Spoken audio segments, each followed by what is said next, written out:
Thanks for joining me again with 3 Minutes with TBD Strategies. I'm Taryn, and continuing on our journey looking into culture and cliches and things that might be useful for you in the development of your own business culture, today I wanted to share another really impactful resource that I've been engaged with in my own exploration and career.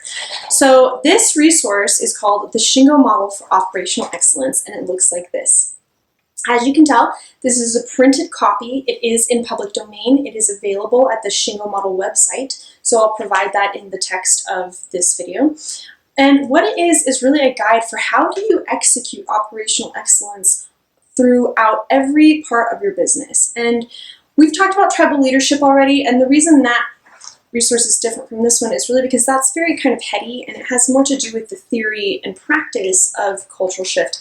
The Shingo model is much more about boots on the ground. How do you do it in the day-to-day?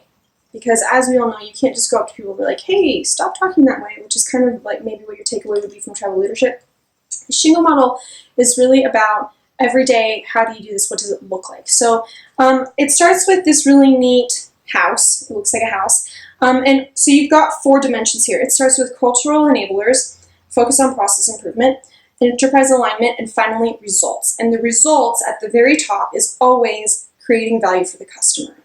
The bottom level is respect every individual and lead with humility. And then I'm not going to go into the other dimensions because it's not critical at this time. What I want you to think about is if you were to go to your organization today and do a complete cultural overhaul, where would you start?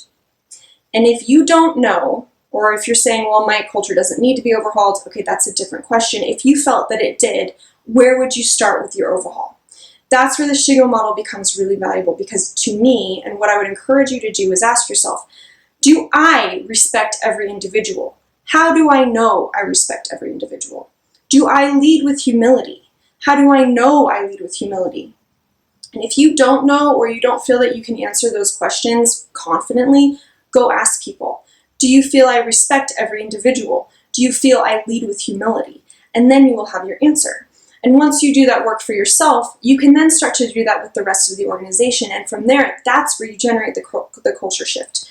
Because typically in the workplace, when we're engaging with cultures that are toxic or have massive, wide employee disengagement, we have places where people don't feel respected, they don't feel heard, they don't feel empowered, and then they're disengaged and they don't bring their full best to work. So there is so much more to talk about here. If you're interested, please look this up, the Shingo Model for Operational Excellence. There are several companies who have actually won the Shingo Prize. They are just incredible organizations, and I find it to be such an inspiring document. So thanks for joining me today. I hope you're inspired and have a great day.